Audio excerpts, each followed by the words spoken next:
Good morning, St. Maarten. What's up? What's cooking? Last week was a strange week. Friday, Thursday, I believe the court case was, it was nearly as if it was a Friday. It was Freaky Friday. Let's call it Freaky Friday because that court case has now created some serious problems for this country. I'll get into that. But let me start off with a few notices. At least today the sun is out. It's shining a little bit. It's going to be a great day on St. Maarten. And the news states that Van Huffelen, State Secretary Van Huffelen, is taking the reins at D66. And she is going to be their party leader. She's going to run at the head of the ticket this coming election in November. All indications are that the party will plummet back into the cellar. A party that won 19 seats or 15 seats the last election will now plummet to about 4 or 5 seats because of the way things went. So, it's going to be interesting. I think her departure from the political arena would be a good thing for the CAS countries and the best islands, because very often while she danced a nice dance, her heart was not by the Caribbean. She stated how she was also pro the Caribbean. But her forceful trying to ram India down our throats for 1 billion guilders clearly showed that she wanted to financially trap Curacao and St. Maarten for another 20 years. And Aruba trying to force down the CAF there, while Aruba said, we can work a different way, we can find a solution, clearly showed that all she wanted to do was continue imposing financial colonization on us. But let it be. The people will talk in Holland and we'll see what will come out of it. I want to congratulate Teen Times for their initiative of Go Solar, where they donated in partnership with Caribbean Alliance Insurances to give solar lights to the Marie Genevieve the Weaver School in Sucker Garden, where they can light up their place. Now, while people say, well, solar lights is the way to go. Fuel getting expensive. GB got to pass on the cost.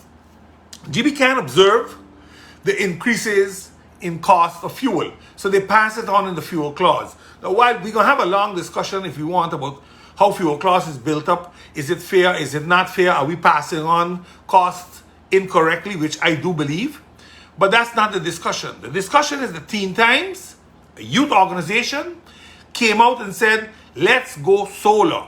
And that is something that you hear the government preach about, but they don't live up to it. I want to thank Teen Times for taking the lead once again as a youth organization and telling the people, going solar is the way to go. The sun is for free. Even if you just catch solar energy during the day because you don't have batteries and you have that on your, if it's converted and put on the GB net, you will save money. Solar is the way to go for this country for now. And the Dutch made a lot of money available. Unfortunately, we are not making use of it. But hey, there's nothing new about that. Poverty eradication. I'm going to come back to that in a very special edition next week. This is my last week of these long talk shows. Starting next week, Monday. On Monday, Wednesdays, and Fridays, I'm going to try to have podcasts of 10 to 15 minutes where I touch 1 or 2 subjects. Poverty eradication is going to be one of them. Because St. Maarten, for whatever reason, this government is not interested in eradicating poverty. The best islands, they're going to raise their social minimum to $1,750 come the 1st of July 2024. This government has not shown any indication they're going to do that. They said they raised the minimum wage. Woohoo! 1 guilder they went up. So if you work 170 hours, you get 170 guilders extra a month. The bottom line is this. Curacao and Aruba jumped onto that bandwagon and said to Holland, listen, we would need help to do that too. St. Maarten, on the other hand, stayed mute. Well, at least with the NOW program, we are going to look for a subsidy methodology to ensure we can reach to a livable wage. A livable wage that is a little higher than the social minimum that the best islands are getting of $1,750. That is double our minimum wage at this point in time in Samantha. So again, next week, prepare for it, or come with it. You know, last week when this whole Orania school thing came up, you know, it was sad when you see the pictures, when you see the videos that were on Facebook and circulating on WhatsApp, and you ask yourself, but what's going on? Because when you hear the minister speak, you swear to God that the schools were fixed. Because this air condition issue, this heat issue isn't from yesterday. It's from yesteryear. This minister said he was going to fix all those things. Get the laptops for everybody, whiteboards for school, air conditions, fans, you name it. Yet, last week, we had a sit-out for 2 days. The minister had a pre-planned trip that he found was more important than dealing with an issue of the children sitting in the heat. And he had to leave, and he sent 2 other ministers to continue the discussions. Wednesday, in the press briefing, you had the Dutch puppet there, abba, abba, abba. Because he didn't know what to say or what to do when the questions were asked. This is the problem I have with him. You all ain't taking it serious. Because a few little children sitting in the sun, what the problem be? We sit in the sun too, we sit in the hot classrooms too. That's the statement we always make. But on the other side, when we want to impress, oh, we are promoting education, oh, we are doing, you ain't doing nothing. It was the union and the school teachers that went and moved the wrong classrooms on Wednesday. That's why there was no school. They moved the classrooms. Principal come out of the office, classroom was put in there because the principal's office had airco. The counselor's office had airco, so they put a classroom in there. That's what went down. Don't let nobody fool all you that they were there fixing all, because the Rotary went and looked for 100 fans to share with the classes and the schools in St. Maarten. Because the government of St. Maarten, they're busy bitching with each other. Who gonna do what and who taking responsibility for what? Because are you standing responsible for no minister's decision? Story of our lives. But again, it's a shame. That's all I'm gonna say. It's a bloody, bloody shame. The Underwater Museum is going to be placed at DV area. I think they placed some of them already, and next week they're going to place a few more. And it's going to become a dive spot. It's 6 meters deep, so you can snorkel and you can see it. You can snorkel down, and you can take a picture naturally with the monument. I think it's a great thing. I was very skeptical about it. I saw the works being done when they were making the statues and everything, and I really hope that it's going to enhance tours in St. Maarten, because it's going to be sold as a tour. So it is something new. Normally, you know, when they build these type of things, they build them much deeper because of wave action. So my only concern is, you know, when we get hurricanes and so, anything in the DV area, the last little weather we had, the whole boat they had out there, they have like a little boat out there, everything ended up on the beach in DV. So I just hope that it's anchored properly, and with its weight, it will remain in place so that it doesn't get damaged unnecessarily, because that would be a real pity. It looks good, and I wish them all the best with it. It's what I like is the secondary reason where it can create like a barrier reef. Corals will start growing on it. Fish will come around it. So I think that's a good aspect of it.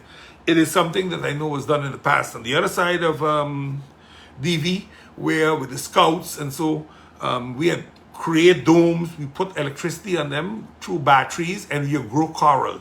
That's not the same project they're doing over here. This is more a museum, but the effect will most probably within 5 to 10 years be the same. So that's a nice thing.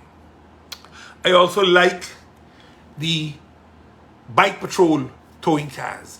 I think the utter disrespect to the police by people just parking while the notices have been out, just tow them now. And the minister has to make a ministerial decree and raise the fee for the fine. It can be done. Even if it's a temporary measure that for the next 6 months, you ain't paying no 75 or 200 guilders, you're paying 500 guilders, 750 guilders, then you are not going to park that car there, because after 10 times, the value of your car gone. So I think we need to really start realizing that you got to adhere to the rules when it comes to this parking. We are destroying the little economy we got by parking all over the place, driving on the boardwalk, doing all kind of stupidity. The rules are there. They were made for a reason. Adhere to them. Now, I know the prosecutors always say, crime don't pay. And I tend to differ with that sometimes. There have been many cases, depending on who it is, that they are told to pay a fine and they will not be prosecuted. While the small man in the case, oh God, they're going to ram him years in jail if need be. We had one such case again, this time in Curacao with Maduro and Curiel's bank. There was this swiping of credit cards from Venezuelans, and it created a whole thing. They went to take away everything what the man owned. They lost. The untnaming, they lost it. Maduro and Curiel's decided to settle for $25 million so that nobody is prosecuted on their end.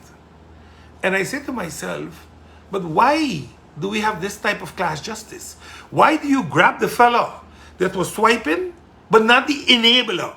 And it was the prosecutors that said, we are going after the enablers. Because that's what the politicians were. Enablers. That's what notarians are. Enablers. But you too are enablers, Mr. and Mrs. Prosecutor. Because you're enabling the big money boys to walk away with a fine. Think about it. Crime does pay. Depending who you are and which organization you represent.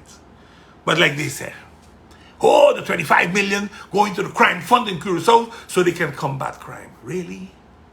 You're promoting crime at the highest level? Cheerio.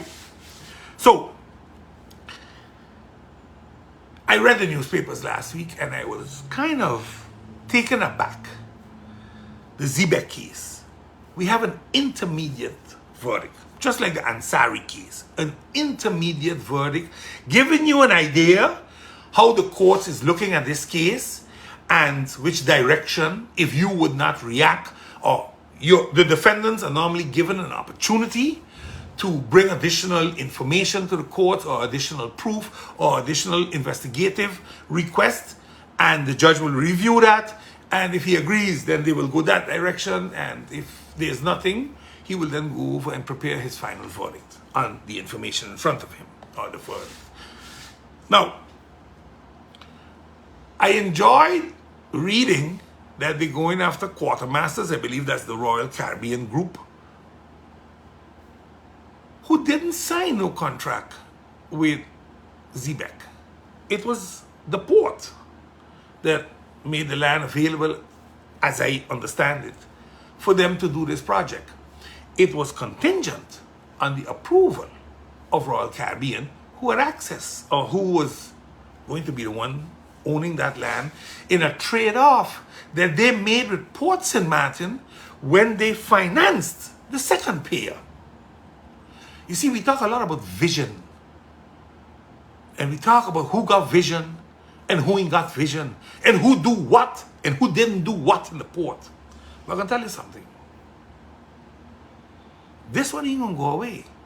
Because if I know MP Heiliger, the 28th of this month is his time, like the judge said, to show his cards and to say who he wants to hear and who he doesn't want to hear. And it's going to become interesting then, because the big five were not the oldest people involved. They were not the ones that went with the then minister to Royal Caribbean to have talks about all these things. You see, it's kind of funny. It's kind of funny when one group is hiding behind another group and pointing fingers. This Zebek case, mark my words, has a long tail yet. It has a very, very long tail. I spoke about it when they were swapping of lands in Point Blanche. Go back in my talk show about a year. Go see what I spoke about with tropical shipping and the land across there and the players and owners of Zebek. Go and check it. Go and listen to what I said. Go by the cadastre and pull up the documents. And start to connect the dots. Because I agree, you know. If Zebek was unfortunately taken advantage of, then that should be dealt with accordingly. But if I'm not mistaken, Zebek was also paid $10 million in damages back in 2015 when they settled. Now, there seem to be more owners in Zebek than everybody originally thought. And one of those owners, a former judge, seems to be pushing his weight around to get things maneuvering. These are dangerous situations. This is dangerous. That's why I said the intermediate verdict opened the door, in my opinion, for the defendants to ask to hear certain people and confront them also with certain text messages. People forget they send things to people. You can wipe out your phone, but you cannot wipe out everybody's phone, especially when they take a picture of it and they put it away for a later date.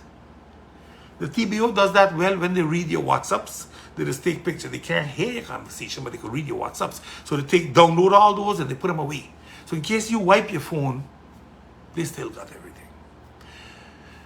So I think that's what's happening now. It's unfortunate because this is going to be a long drawn out something. I understand why they went at those that they went to, because that's where they hope to get money.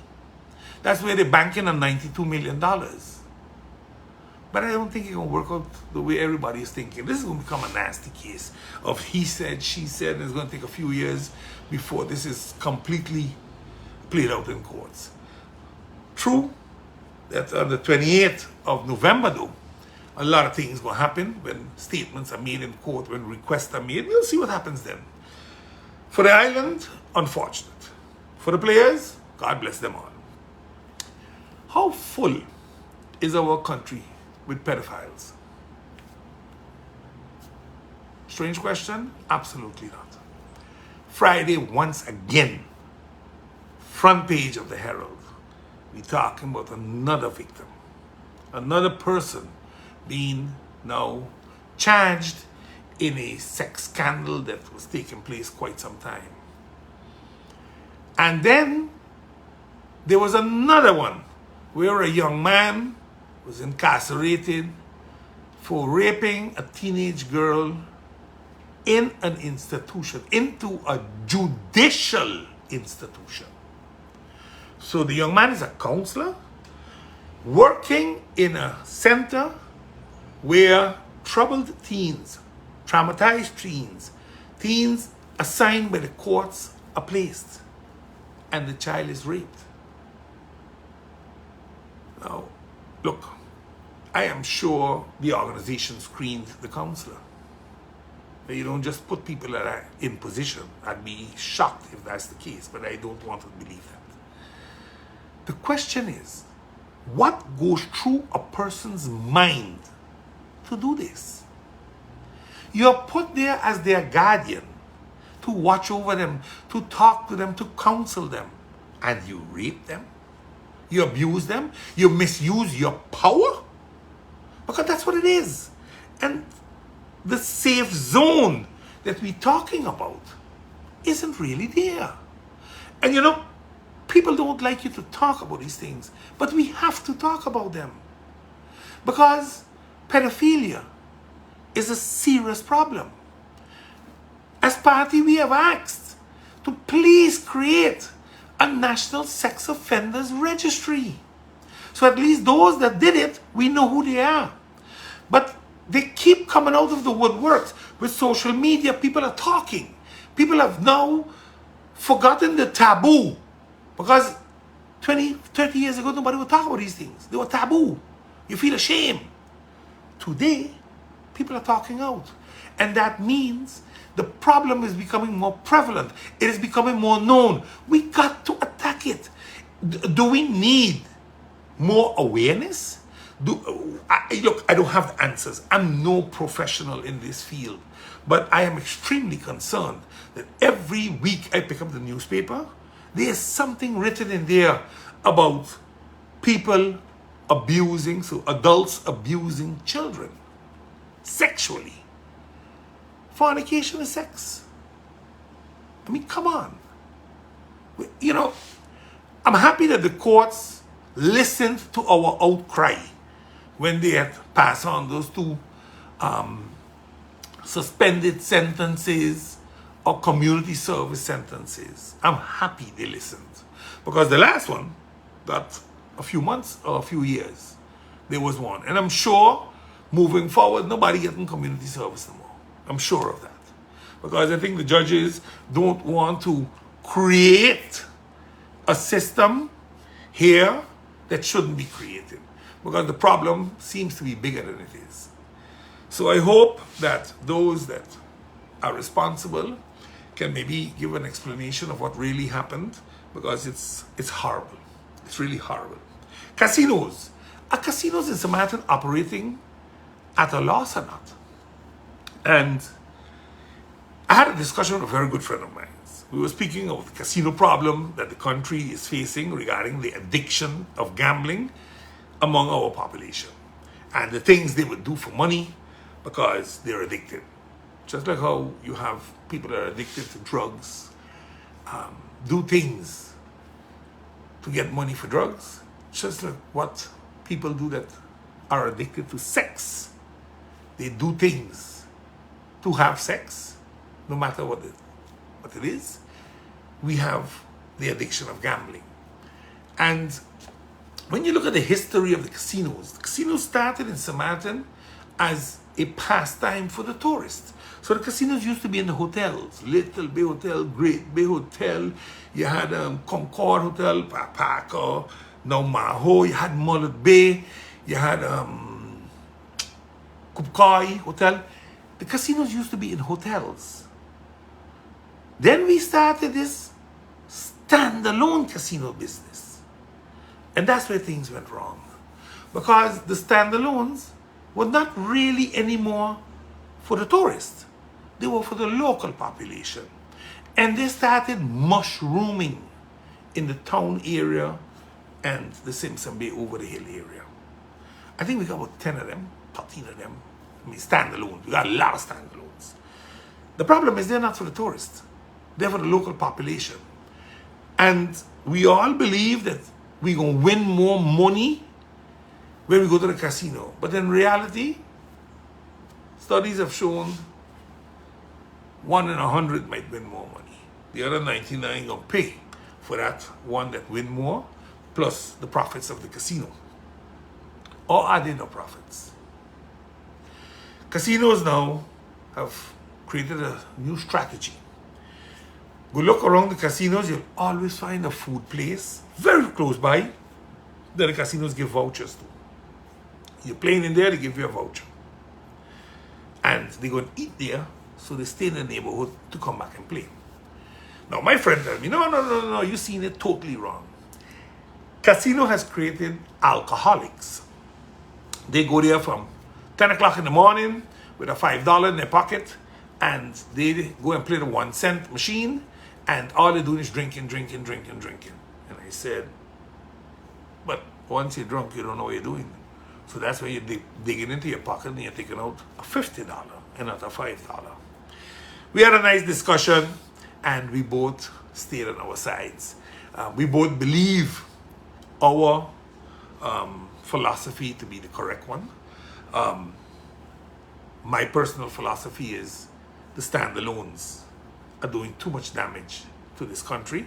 I believe all hotels have a right to a casino. Once you have 100 rooms, you don't need 200 rooms. 100 rooms is more than enough. If you have 100 rooms, you can have a license. Casinos is a high-end money thing. You don't watch out, laundering happens very fast, because it has been known that There's a lot of money laundering in casinos because you don't have a good check on the tilts and all those things. We don't count the tilts. That's why we charge our casinos just a fixed fee. We don't look at what is dropped every night in the casino.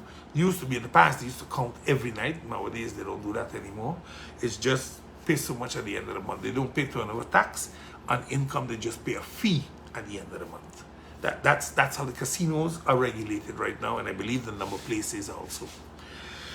Something that needs to be reviewed. This was what the gaming board was all about, but you can see clearly the Minister of Theatre has absolutely nothing to do with the gaming board anymore. It's now the Minister of Justice, and that ain't going no place right now either. So only God knows what's really happening. Something that needs to be reviewed, something that needs to be dealt with. We cannot allow our minimum wage population to continue the luxury of being able to gamble away what they are earning, hoping to make a better living for their family, but instead just creating more poverty. If you want to eradicate poverty, this is one of the things you have to look at. All these games. If we want to do something, maybe government should create something like Lance Lottery in Curacao here. And the monies that are raised, because you will raise money, maybe we can then take that money and put it in, for example, the enhancement of sports. I'm going to be talking about sports because sports needs special attention in St. Maarten. Sports need to go in a different direction in St. Maarten. We always ask them, but how come QSO could do it and St. Maarten can't do it? Because they went in a different direction already. All we sit down doing here is talking, but we are not making the money available. Sports needs 10, 15 million a year. If you want to talk about sports, if you just want to talk about, let's go have a little social Sunday, yeah, then keep the 2 million. Then we okay. If you want to talk about competitive sports, you need money, you need locations, you need proper institutions, you need playing fields, swimming fields, you need them. If you don't have them, you're never going to reach the plateau that you desire for our athletes. I'm going to come with that plan. We have that plan. We have professionals that have stepped up to the plate and said, on Camper, we believe you all are on the track to change and make St. Maarten better. We want to share our plans with you. We're going to talk about those plans very, very soon. But if St. Maarten, government, through an entity, create an entity, and does a lottery, think on it.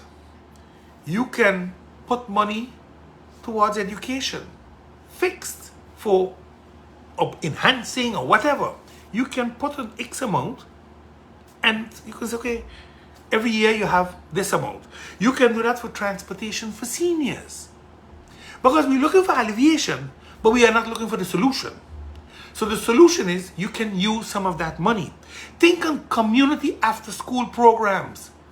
From the block to the community center. Teach them something.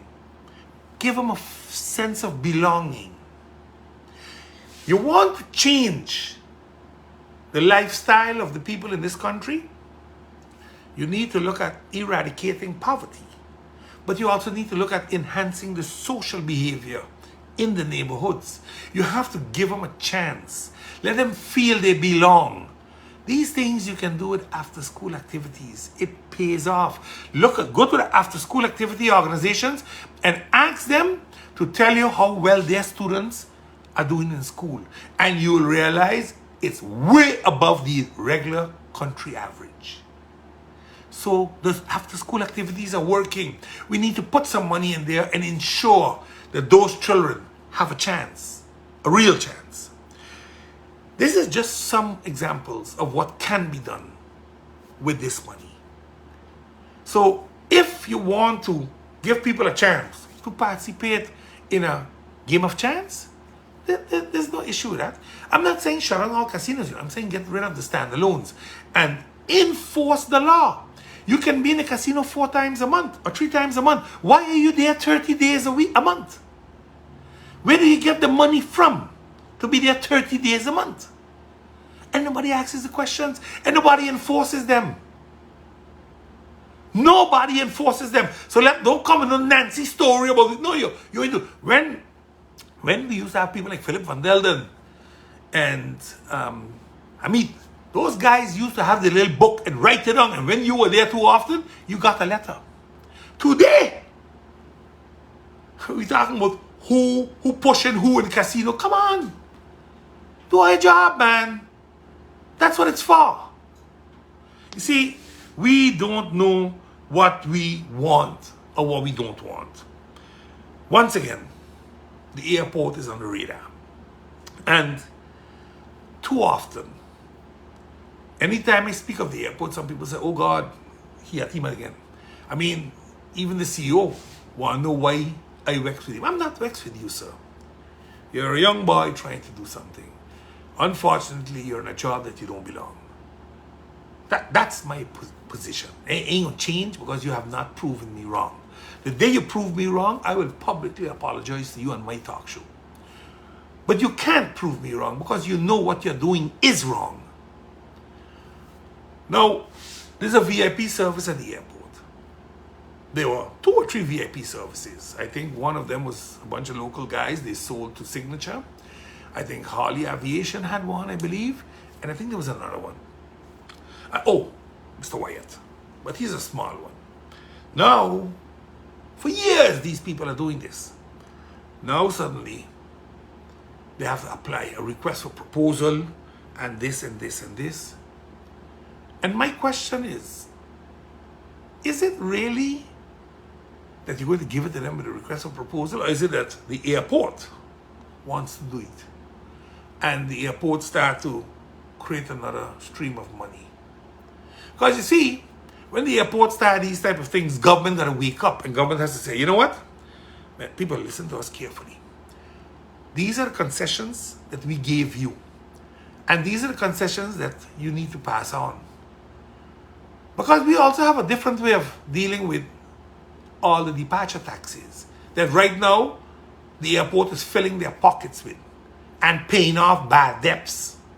Because that's what the airport got, a whole load of bad debts with this expansion. So every minute you're seeing the increasing the departure fee is because they need money to pay. That's all it is. Otherwise you wouldn't raise it and put the country in a more difficult position when it's a hub. So again, y'all gotta be careful with the way you're doing things. Because you can fool this Jacko minister here because he has absolutely no clue what you're all talking about. Though, you know, when you have a minister that has no clue what's happening around him, yes, then the airport is going to run the way the airport is running. Then the marketplace is going to be what it is. That's the reality. But the airport management knows better. They know what they are doing is wrong. This airport management has sent home, I think, 10, 15 people thus far. All locals. All locals. Pick up people that were a failure in Telem and bring them over there as the new commercial director. While they had hired one, I asked questions about it. Oh, he was Michelin this and he was in all these restaurants. After 2 months, he told the Jacko down there, I am not a kindergarten teacher. I gone.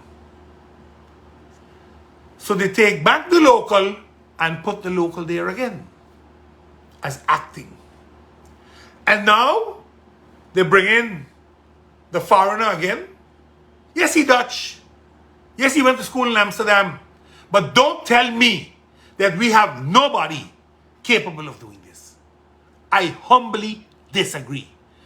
Why couldn't you put the acting director there and send it to school like how the Prime Minister said, go get some damn Coursera courses, if that's what it needs to be. But no, let's keep our locals down, step on them like a piece of, you know what, and we're going to put he there, because with he, we're going to be able to make some more good deals again.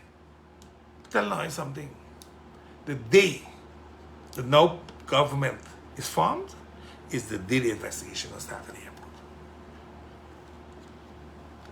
And I will peel and peel until we find it. Because it's there. You see, the CEO believes that he can do what he wants, when he wants, and how he wants. Well, let me tell you something. I am not Sylvia Jacobs. I was never afraid of Knups. And I'm not afraid of any damn Dutch parliamentarian or minister. What's good for this country is what Claudius Bonkamper stands for. And you, Mr. Mingo, you're not good for this country. Maybe you came with the right intentions at the airport. Maybe. But what you are doing down there right now is downright shameful. And the coward act of the Prime Minister in the court on Thursday, Friday last, stating that she is not responsible for what her ministers do. That's crazy, because that minister is the one that said she speaks on behalf of the Council of Ministers in the GB case. She distanced herself in the beginning from the airport because of the investigation. But that investigation has nothing to do with what you're doing. Absolutely nothing. So don't worry. The attention you need, you will get very soon. You'll get it very, very soon. I think I'm going to do some more research on what went wrong in Telem with the good gentleman. And then we're going to talk about that. And then I want to know how, with that failure, because you know of it, he could have passed to get into the airport. You see, we need to start dealing with the realities in this country. We always blame the local this, the local that, the local the corrupt, the local that. You're a local. I don't want to just tag you as how they have always tagged the rest of us. But the problem with you is you are doing it bold-faced in front of everybody. That is a problem. And that the government, through its shareholders, sit by and send nothing, that's a bigger problem. That's a real problem. Because nepotism, cronyism is corruption. If you like it or not. So we're going to see where it ends. But I'll tell you one thing.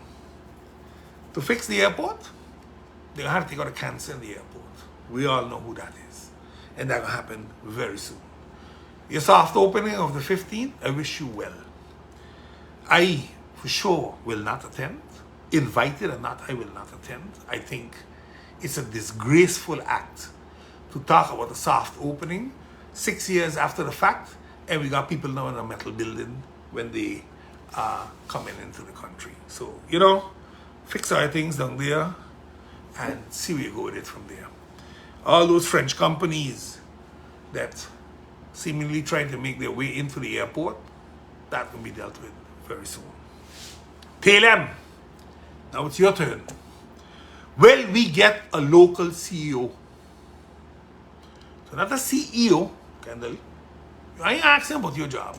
I asked about a job that gentleman just left and went to the airport. Because back in 2019, you were there, sir, there were a lot of people, locals that also applied, that were qualified. They were qualified. They've been working in Telem long enough. They know what marketing really is. Because that's what the gentleman does, marketing. And I hope, so, that this time around, you appoint a local. I ain't going to sit back and allow nobody else to come in again. I'm going to start speaking out about it. And I'm not going to walk around and match. I can do my damage good enough on social media. But when I get into office, I will do what needs to be done then. Because Telem is a government-owned company. And if you are good enough to be the CEO, then we have other locals that are good enough to be the COO. You are given a chance, sir, by locals standing up and saying, it's time for a local to take the helm. Same thing they all did at the airport with Mr. Mingo. It's time for a local to take the helm good. So why not the CEO? What's the problem there? What's wrong with the people working in Telem? You want to tell me that those people ain't good? They don't have master's degrees to get a job? I don't understand it. I just don't understand it. And that's my problem. Enlighten me. Enlighten Sir Maarten why our own people are not good enough to get those positions. I just don't understand it. At the airport, not even the CFO that was promised to us 4 years ago when Schiphol came in. Oh, we'll have a CFO train 6 months. There'll be a counterpart. So when our CFO from Schiphol leaves, he takes over, she takes over. It has been 4 damn years. 3-4 CFOs from Telem, from Schiphol. And up until today, the locals are not there. You see, this is my problem. If we want to do these things, then we have to restructure how we give concessions. Concessions should be reviewed, and guidelines that have to be followed must be placed. And if you can't follow those guidelines, then you move. Then you move as CEO, you move as board, whatever. But the guidelines should be that the people of the country, once they qualify, have first preference. It's not a discussion. Aruba and Curacao, you know why they are different? Their people are given fair opportunities to run their country. We, on the other hand, we don't give them. That's why our people don't come back. Come back to what? To work minimum wage? 3,000 guilder jobs? While you bring in all Johnny, Peter, Paul from all over the place and you pay them 10, 15, 20,000? Give them car, give them house? Come on, man. I gotta get serious. You all were given an opportunity by the locals to sit at the helm of 2 government-owned companies and you destroy your own people. And then you come and say they ain't qualified. Wow. But okay, it is what it is. Our own bank. I was taken aback because St. Maarten needs a bank. It needs its own bank. The one bank where St. Maarteners had shares in that was in existence was Winter Island Bank. Before that, we used to have a bank, commercial bank. You all could do your history. See who all was involved and why it went bankrupt. Do your history. I ain't going to talk about it because it's station passé for me. But once Winter Island Bank became fully MCB again, and the St. Maarten-based families were out, it is time for us to look for a bank. A bank where our government, who will be shareholder, not necessarily majority shareholder, but I would hope majority, can ensure that every St. Maartener can have a bank account. And that is not subject to PEP regulations, because those PEP regulations are made by the banks. If the bank says, I'm okay with it because it's my people, then everybody could get a bank account. And yes, you're going to have to find a corresponding bank. And that's why you make agreements with the Netherlands. Because they have banks. They have Arabo. They have ABN. So what? We can work with them. The risk stays by the St. Maarten Bank. But nothing is happening. I hear MPs and ministers talking all kind of things. When you say, let us secede from the central bank, all kind of problems. But the central bank means nothing for us. I just saw MP Bryson now crying. Tell the central bank, pause those things. Pause all those regulations you bring in. Because those regulations are not in the favor of this country. The central bank is doing whatever it has to do to safeguard itself and to make sure that they have longevity. Now they're introducing the Caribbean Guilder. Nobody in the world is going to take the Caribbean Guilder but St. Maarten and Curacao. Why don't we dollarize? Sabre Station, Bonaire did it through Holland. So we can make a monetary union agreement with the Netherlands. We don't need a central bank. It is not doing anything for us. The banking world in St. Maarten, the insurance world in St. Maarten is killing us. All regulated by the central bank. And then they tell you, yeah, but it's the bank's rules. Then what is your value to us? We need our own bank. We need a development bank if need be. But we need our own bank. We don't need the World Bank. They're not here to help us. They're here for themselves. They have their own agenda. And that we even move them into the central bank building shows you how short-sighted some of us are in this country. Our anklet bracelets. I spoke about it last week. And I got some feedback and I said, hey, good. Our anklet bracelets, you need to understand what I'm talking about. I'm not talking about taking a killer out of Point Blanche, putting an anklet bracelet on him after a year of service and he got 20 years to sit and tell him, okay, you can go home and you can go walk, go to church, but you can't leave this this diameter. You can't go French side, for example. And if we see a anklet bracelet on the French side because it's monitored, you will be arrested and incarcerated.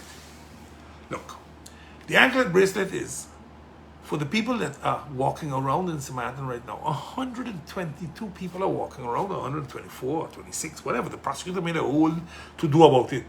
Put an anklet bracelet on them. They are not a threat to society. Otherwise, they'd have been up there. They'll take out some older ones and put them there, or they'll do something with them. But you have those people walking around in a sense of uncertainty. When will they come for me? These people, some of them are sitting now 2 years, 3 years already, 4 years, have no certainty in life. They're just waiting for the day they're going to be called, hey, report to jail next week. That is a crime. That is a crime. I don't care how I wave it or verve it. It's a crime. Because those people, they don't have surety nor security anymore. They can't hold on to a good job because they can be pulled out any day. They can't prevent or provide for their family because they don't know when they're going to be called up. Put an anklet bracelet on these people. And all they do is they get X amount of time where their movements are limited and they hand in their passports. They cannot travel. That's what it is. Let us not make this thing more complicated than it is, because it is not complicated. It is a way to clear up the judicial backlog that we have and give people the punishment we can afford right now. And they'll say, yeah, but that ain't fair. Life isn't fair. But those people, they also have rights. Yes, they committed a crime. Yes, they were convicted. But it doesn't mean that you string them along because you as government don't have place to put them and the prosecutors don't want to work along. Put it on the table in Parliament. Call in the minister. Let her talk so everybody can hear that you want to put them on anklet bracelets.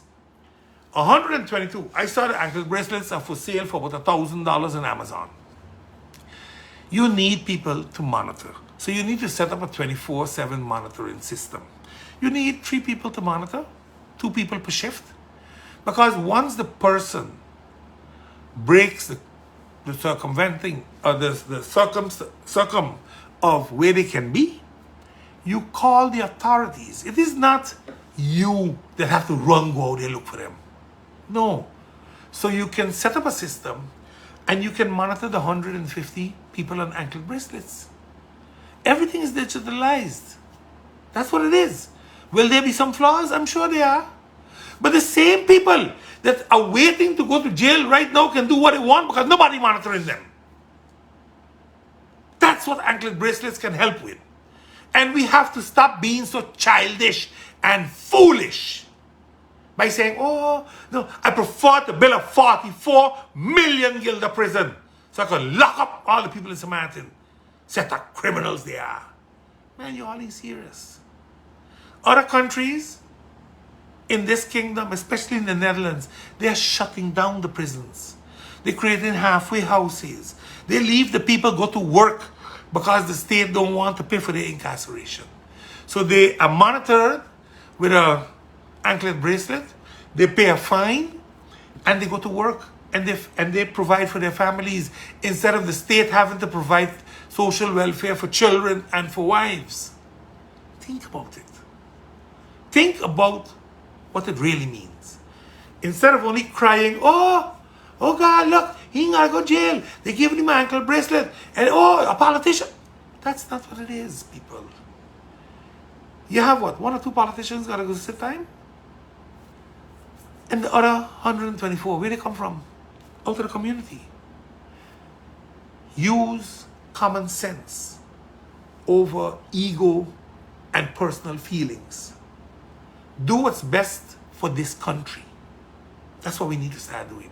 At 300 guilders per day, per inmate, it would mean that you are paying about 9,000 guilders a month per inmate. 9,000 guilders. That's 2 wages of 4,500 or 3 wages of 3,000 guilders you could have given to them instead of holding them in jail. Think, people. Think a minute out of the box. Instead of being so narrow-minded like a racehorse, because the Dutch tell you, you got to build a jail, you got to lock them all up. So that's what it is. That's what it is. And I just read here today that the union, the police union, is kind of a little pissy because now the detention center is going to fall, in the police station is going to fall under them again instead of the prison guards. And I haven't read the article, but it just shows you we need to really look at what we're doing. We need to look at it a little better than what we are doing right now. Let me be clear. The Now Party doesn't believe in unnecessary incarceration. And the constant cry of the Dutch prosecutors that we need to put away these menaces of society to protect the society, when in the Netherlands, they don't truly incarcerate them, but allow them bracelets. You understand? Why are we paying so much money to house prisoners and build these big prisons when for a fraction of the money we can do the anklet bracelets and use that money to build schools, build after school programs, sports. Think about it. Think what you can do with that money instead of just locking up people. Yes, they are criminals that need to be put away for some time and rehabilitated back into society. But it is not everybody that the court says lock them up that we need to be locking them up. Because clearly, the sentences given down here versus those in the Netherlands are night and day.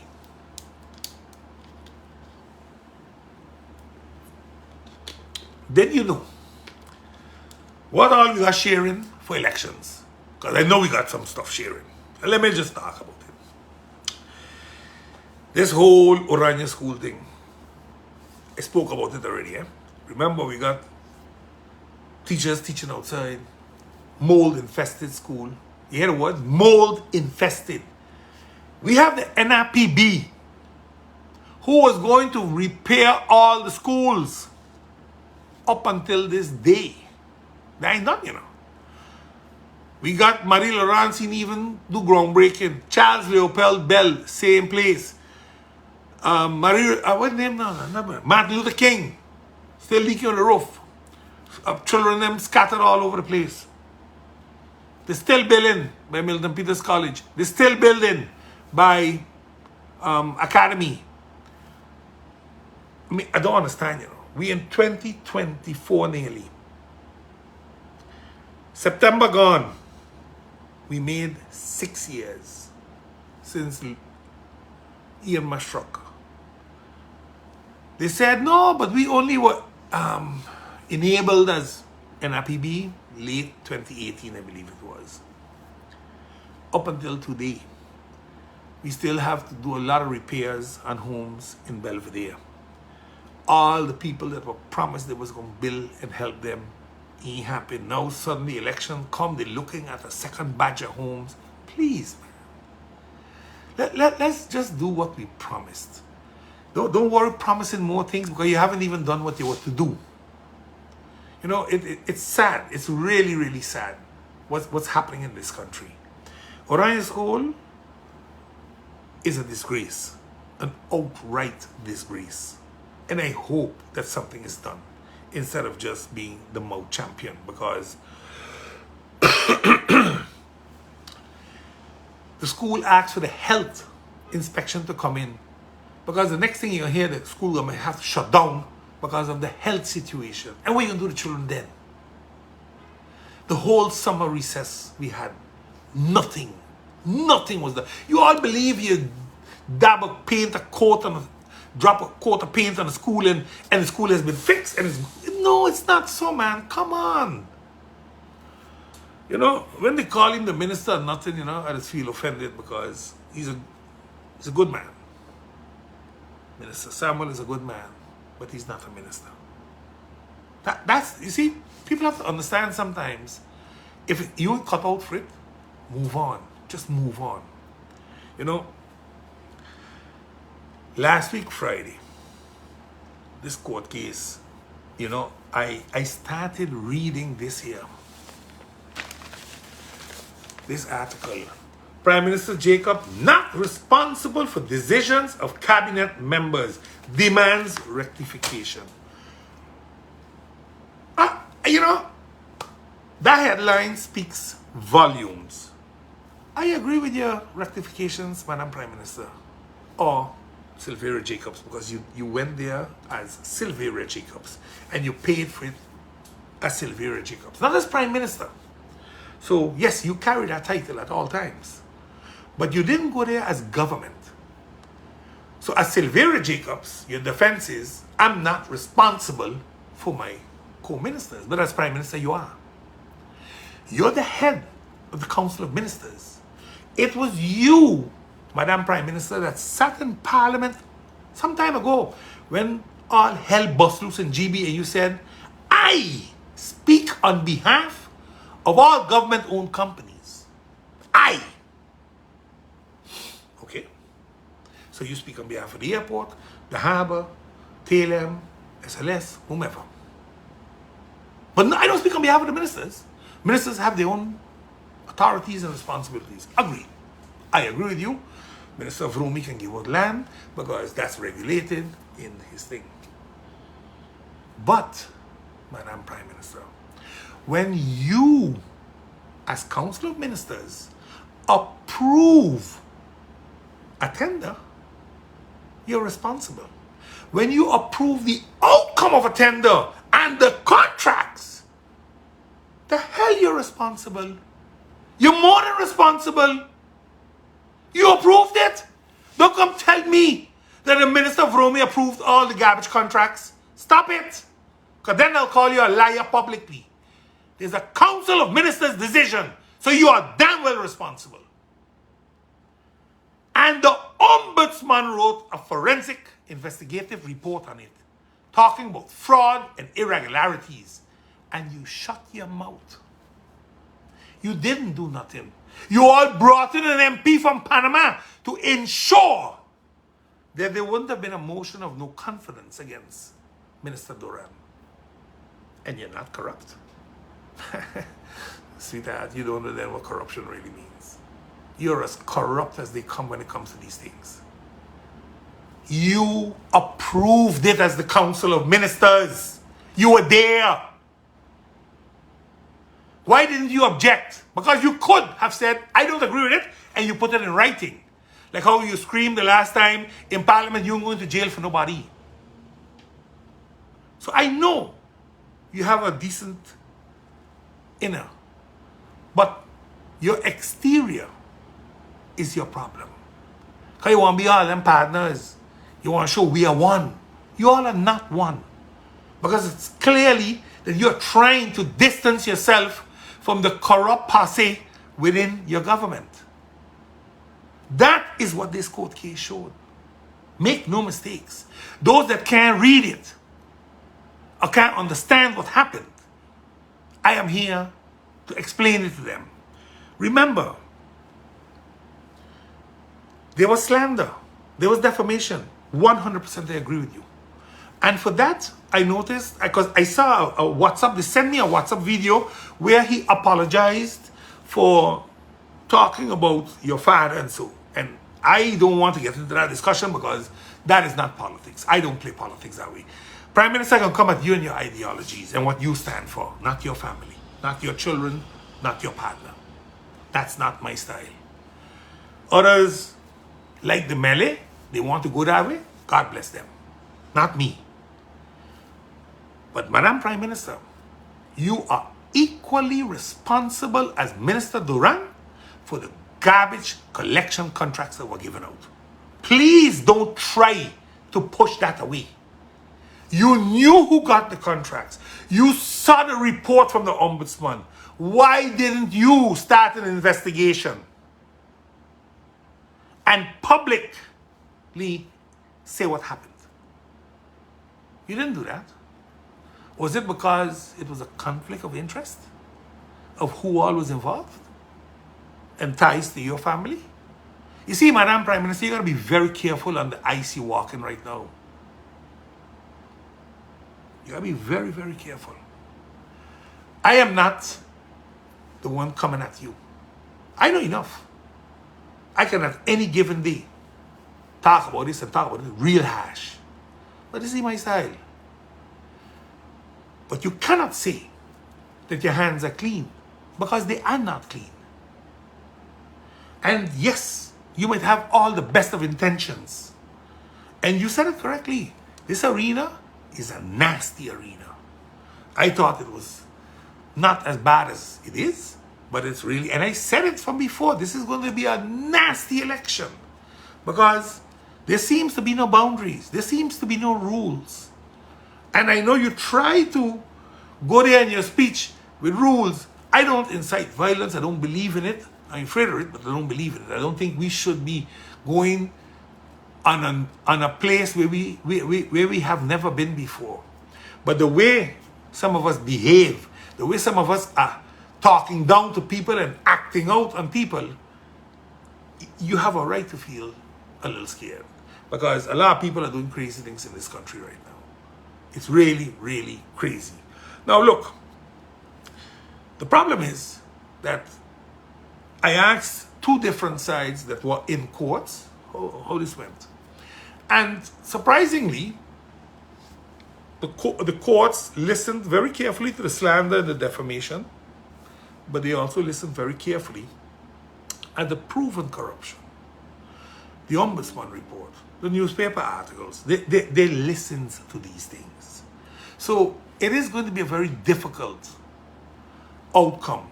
I don't expect the judgment to be, oh, the defendant was totally wrong. No, I don't expect that. Yes, he's going to have to apologize for some of the things that he said, and yes, he might get a fine for saying it. But I think that's where it's going to stop. In Dutch, they say, hoge bomen vangen veel wind. You know, high trees catch a lot of wind. And normally, judges are very open to leave some exaggeration take place when people talk about politicians. We are now simply known in the kingdom as the most corrupt set of politicians. And in your cabinet, that is no exception. You tried to distance yourself last week from that. But if you can and will succeed, that is to be seen on November, whenever the verdict is. I think the 23rd or 24th, after postulation. We will see. You know, the biggest problem with this court case is that now all the information, everything that was said in that courthouse last week is public record. It means it can be used by anyone at any time. It's public record. And if the judge says there was corruption, or there was seemingly a sense of corruption, this government has a huge problem on their hands before elections. That's what it means. This country in for a rough ride after the verdict of this court case. The Zebek case like I said, made a load of headlines last week. And actually, this is going to play out during the election season and the Christmas giveaway season. Because, you know, election time, they're going to be giving out a load of things for Christmas in the hope to get back some votes. They will call it for the social well-being of this impoverished country. And we are trying to eradicate poverty by giving you a hammer or turkey and hoping that January 11th you go to the polls and give us something. Again, a lot of names going to be called in courts in the proceedings as they go forward. And I don't know what this will eventually down the road mean for the Port of St. Maarten and the former CEO of the Port of St. Maarten, because they too were part and parcel of this. So this can become very ticklish yet. And that's why I said this thing this gonna have, it's gonna play out over the years, but it's gonna have a serious impact yet moving forward on everybody that was involved, not just the big five. You know, no, I'm going to not talk about this thing. I wanted to talk about it, but I decided I'm not going to talk about it because I don't want to create problems.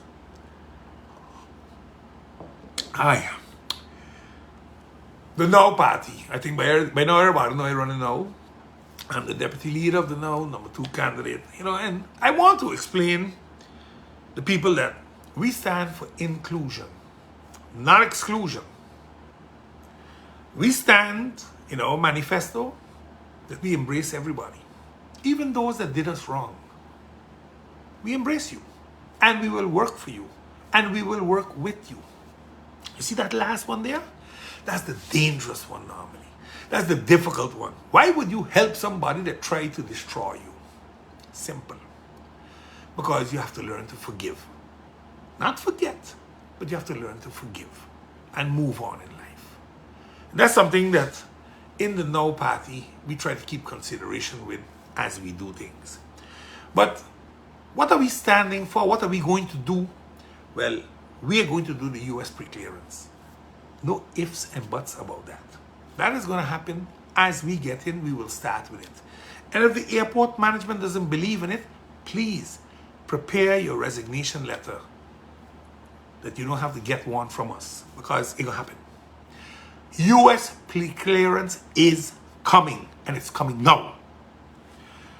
Seniors, as we get in, the Minister of Finance will work along so that in the tax reform that is coming, we will try our utmost within the next few months to ensure that pensions will not be taxed anymore for the civil servants. Sorry, for the seniors.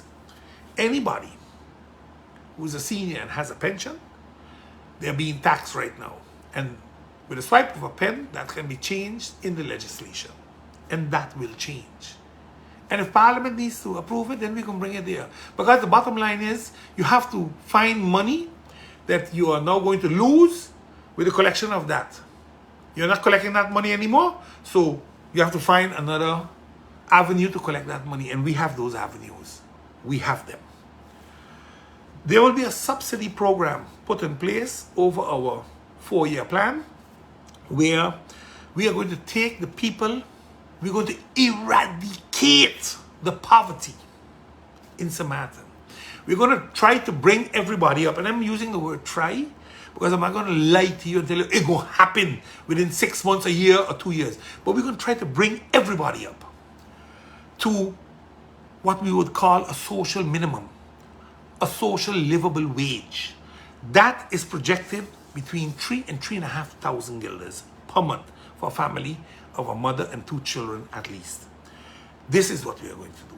We're not giving you the money in cash. We're going to ensure that we can help you with house rent, utilities, food, medical coverage, transportation, and education, depending on where the children are sitting in the schools.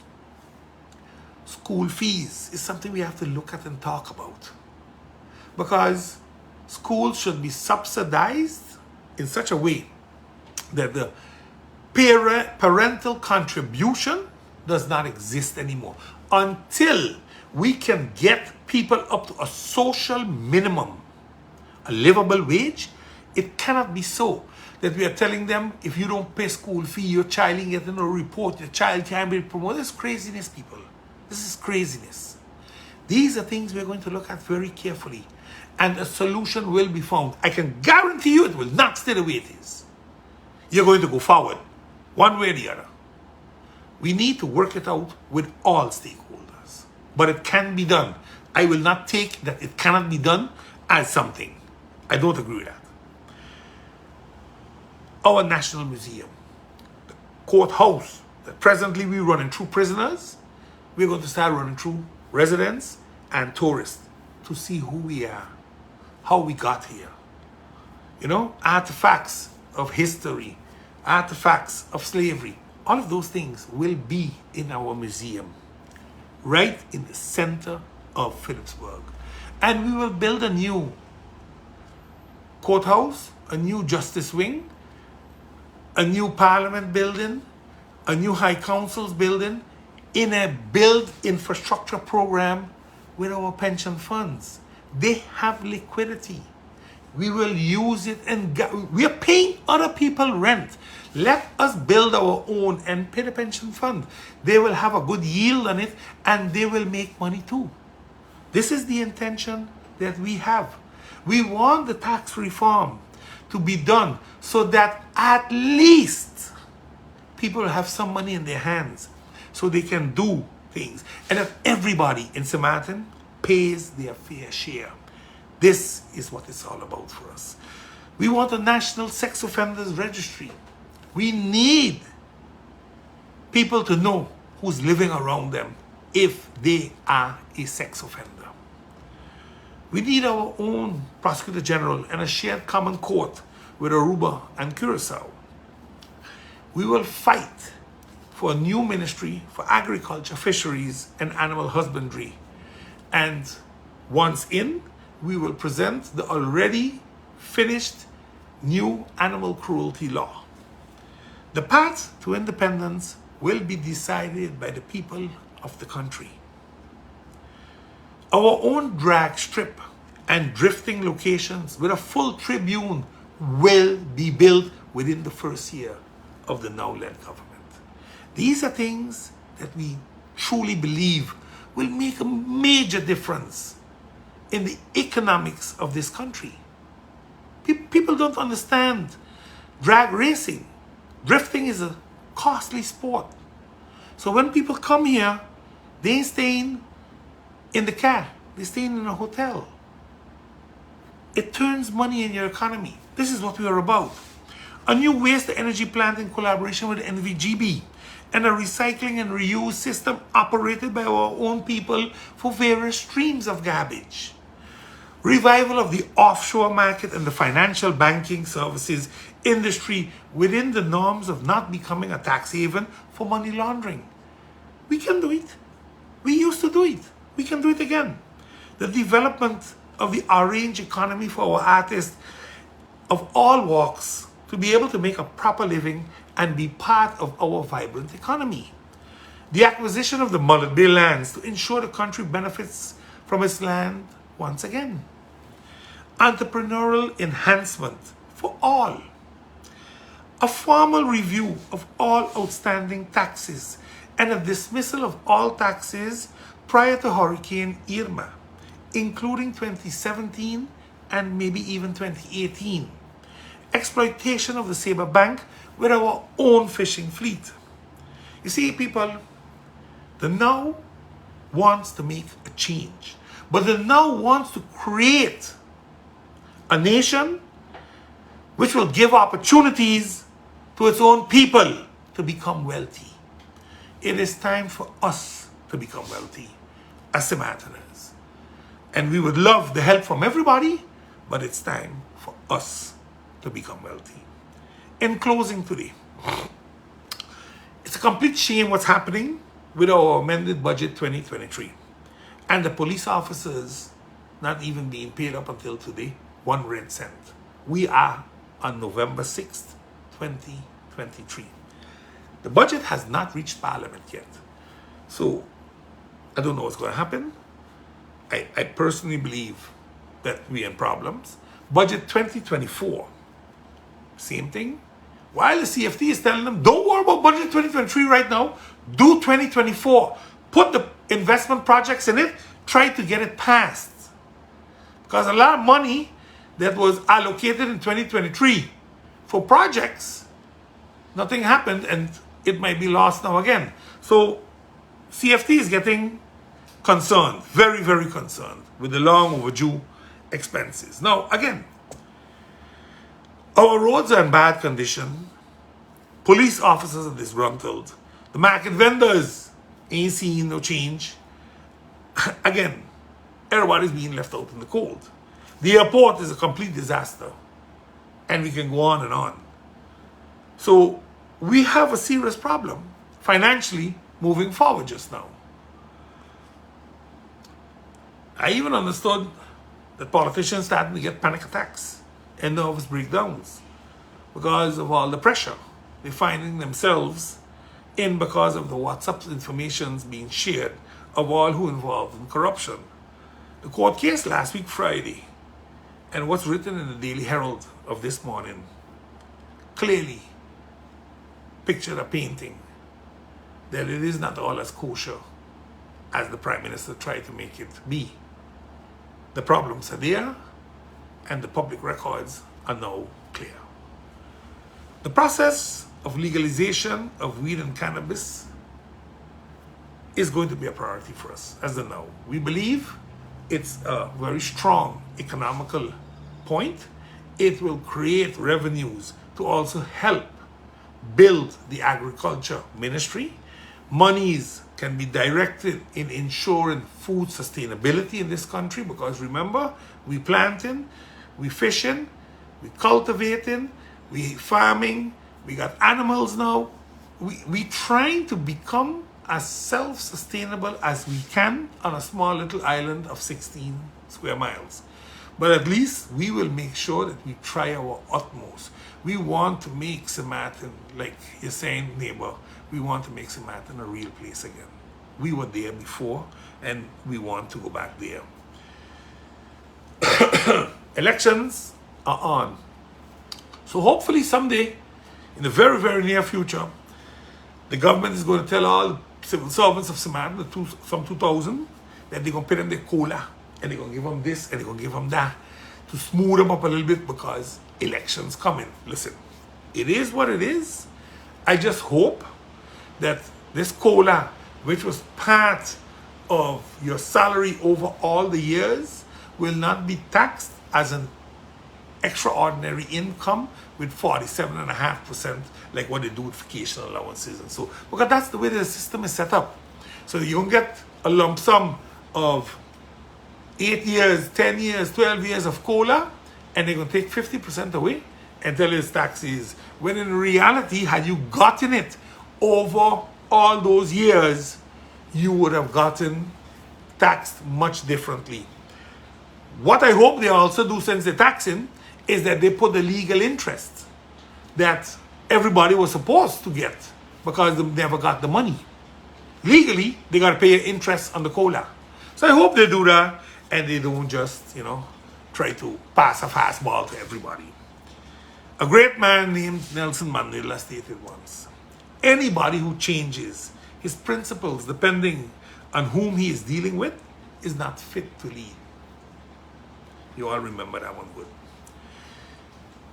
Failing to plan is planning to fail. And this government has done that over and over and over. And last week, Saturday, we had a great, great example of what happened on L.B. Scott Road and the jams of traffic and the frustration and the road rage that was created because some people don't even understand how to fix a road, but they want to run a country. Please share my podcast and also like and subscribe to my YouTube page. Have a great week ahead. Let's see if we get a little rain again. Bunks is out. Take care.